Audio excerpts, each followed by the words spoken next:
ఇందలవాయి మండలం హన్మకొండ జిల్లాలోని ఏకతుర్తిలో జరిగే రజతోత్సవ భారీ బహిరంగ సభకు మండల కేంద్రంలోని ఇందలవాయి గ్రామం నుండి అధిక సంఖ్యలో బయలుదేరుతున్నట్లుగా మాజీ ఎంపీటీసీ మారంపల్లి సుధాకర్ తెలిపారు. ఈ సందర్భంగా ఆయన మాట్లాడుతూ తెలంగాణ మలదశ ఉద్యమంలో ప్రత్యేక రాష్ట్ర సాధన కోసం తెలంగాణ అభివృద్ధిలో క్రియాశీలకంగా పాత్ర పోషించింది.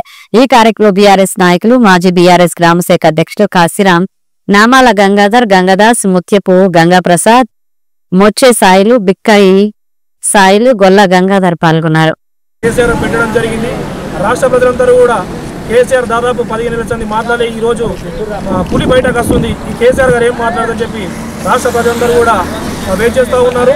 మాకు కూడా చాలా మంది సభకు వస్తామని చెప్పి, చాలా మంది స్వచ్ఛందంగా వస్తామని చెప్పి చాలా మంది మాకు ఫోన్ చేయడం జరిగింది కూడా.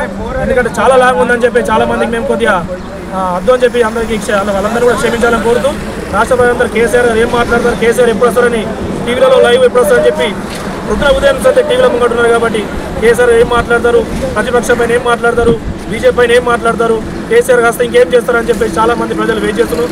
ఈ 65 వసంతాల ఎన్నో ఒడిదుడుకుల మధ్య కేసీఆర్ గారు ఉద్యమ పోరాటం చేసి ఎందరో విద్యార్థి ఆత్మ బలిదానము కేసీఆర్ గారు నిరాహారం చేసిన తర్వాత తెలంగాణ రాష్ట్రం సాధించడం జరిగింది.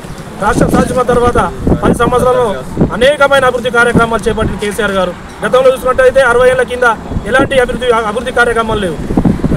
కాంగ్రెస్ పాలన 60 ఏళ్ళు కొనసాగించగా ఎలాంటి అభివృద్ధి కార్యక్రమం 10 ఏళ్ళ పింఛన్ కావచ్చు, అసలు పింఛన్ మేము కేసీఆర్ గెలిపిస్తాం. అయ్యా మేము తప్పు చేసినాం, రేవంత్ రెడ్డి వస్తే ఏదో చేస్తామని చెప్పి మేము అనుకొని మోసపోయి ఓట్లు వేసినాము, మాకు క్షమించు, కేసీఆర్ మళ్ళీ ఒకసారి రేపు ఎలక్షన్లు పెట్టారని చెప్పి జనందరూ కూడా ఎప్పుడు ఎలక్షన్స్ వస్తాయని చెప్పేసి 1000 కళ్ళతో వెయిట్ చేస్తున్నటువంటి సందర్భం ఇది.